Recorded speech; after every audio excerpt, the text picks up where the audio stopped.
morning, everyone. Welcome back on EU after Brexit. My name is Rania Guichard, and today we will talk about a topic that is on everyone's mind, Brexit. In 2016, the United Kingdom decided to withdraw from the European Union. On 31st January 2020, this decision has finally become reality. Today, I am joined by two special guests to talk about such a controversial topic that is Brexit. Please welcome on this set Elisa Goubeau and Feuillet to talk about the consequences of Brexit on the health industry. The health industry being one of the largest market access between the EU and the UK, it is of the utmost importance to find an outcome. Unfortunately, this is also a great source of uncertainty. First of all, Elisa, health industry being one of the most harmonized sectors, could you tell us what will be the future of the regulatory alignment post-Brexit? Yes, of course. I would like to take the concrete example of the impact on medical devices, such as hip replacements or breast implants. As things stand, two recent EU regulations have been adopted in 2017, and their aim is to govern their life cycle, from initial market approval to post-market surveillance. However, there is some uncertainty due to the fact that they must come into force in 2020 and 2022. So it is quite ironic that at the very same time, when this regulatory system is about to be more secured, that UK may be excluded from such protection and structure. So, in the UK, which body will be in charge of the regulation of such devices after Brexit? Well, to sum up, the European Medicines Agency coordinates licensing and expertise, but in each member state there is an authority entitled to undertake the assessment of the devices. In the UK, it is the MHRA. So we can expect either the UK to keep a close cooperation with the EMA, or at the opposite, a separate regulatory system in which the MHRA would become a sovereign regulator. Does the United Kingdom government provide any post-Brexit certainty in this field?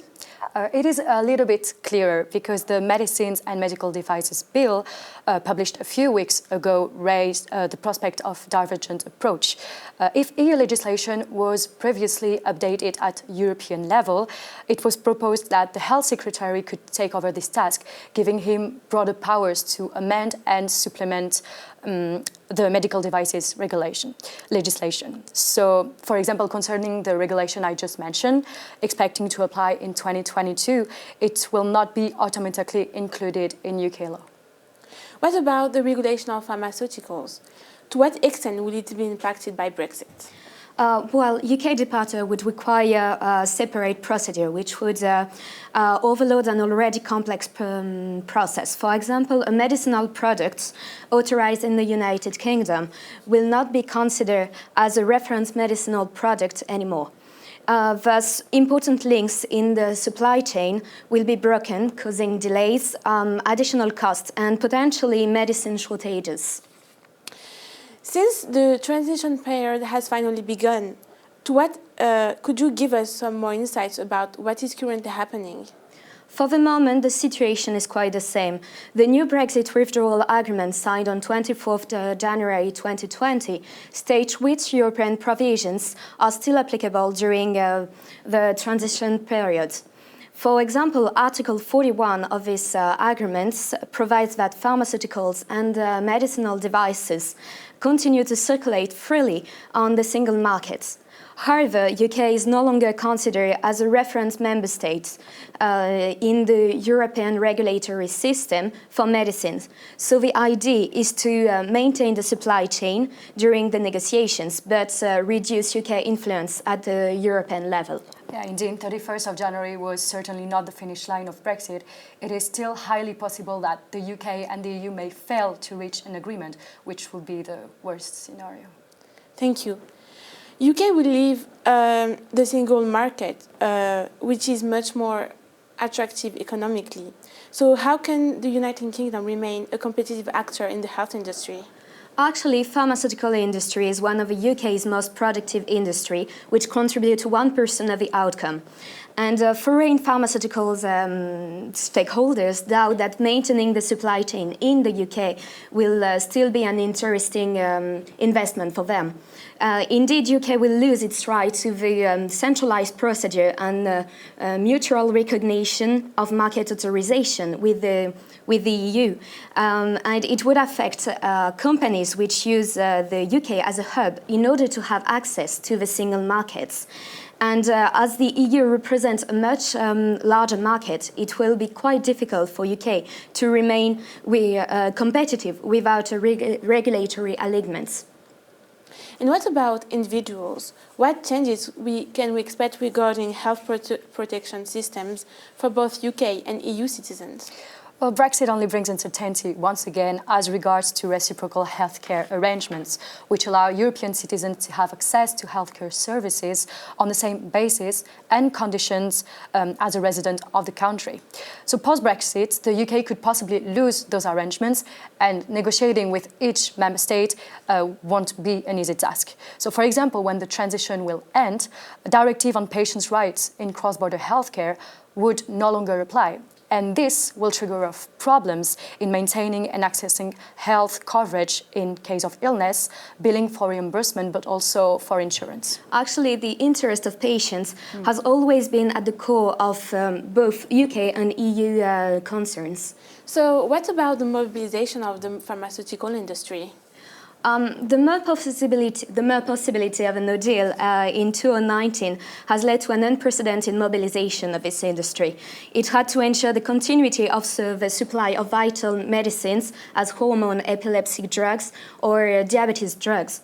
However, maintenance is really complex because some medicines have a very short expiry date, and pharmaceutical warehouses must meet many storage conditions. And even if the National Health Service will pay for the drugs, the UK's cost contribution is still under negotiation. Obviously, this reimbursement is not the main concern of the UK government concerning Brexit. However, the stockpiles have already diminished the growth of the economic actors in order to ensure the interest of patients. But if Brexit is a source of such concerns for patients, I suppose it will also be the case for health professionals. Elisa, do you think we will be able to retain sufficient staff? Yes, it is certain that the health sector will face a staffing shortfall, especially the National Health Service, because according to the new post-Brexit immigration plan of the UK, experts say that it would make it almost impossible for most low-skilled EU migrants to come to UK. And the government even declared that 70% of the EU workforce would not meet the requirements. So this is highly problematic for our sector, as low-skilled foreign workers make up a critical part of the workforce in order to meet the rising demand from an aging population. So we just mentioned the situation regarding the free movement of persons. However, the four freedoms are indivisible. Therefore, what will be the outcome for the free movement of goods? Actually, UK will no longer be part of European agreements, and notably Article 34 of the TFEU, which prohibits tariff or custom duties between member states. In the absence of a new agreement on trade, UK will probably ratify the WTO agreements on pharmaceutical tariff elimination, according to which finished pharmaceutical products and certain components are subject to 0% tariffs, which will permit to keep a quite similar situation. So will its application be enough to compensate all the advantages that the United Kingdom will lose by withdrawing from the European Union? Well, no. First of all, signatory states do not apply 0% tariffs, such as Brazil, China, or Russia, which apply tariff up to 15%. Secondly, the WTO's framework is not as extensive as the single markets, and the pharmaceutical products covered by these agreements are identified in the negotiated list of products which have not been reviewed since 2010. Okay, thank you. So just to come back on the free movement of workers, will the United Kingdom have difficulties recruiting workers in the health industry? Well, it is directly linked with the uncertain status of those workers, depending on whether they can stay in the country and even enjoy rights of property, pensions, or education.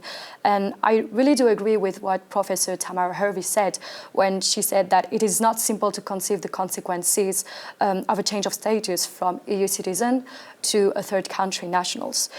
In my opinion, what will be interesting will be how the UK will deal with the request to reduce immigration and free movement of people. Thank you very much. So Brexit is a source of great uncertainty, as I said earlier, and the current negotiation pending, we still do not know what will be the outcome for the pharmaceutical industry. Thank you very much for watching us today.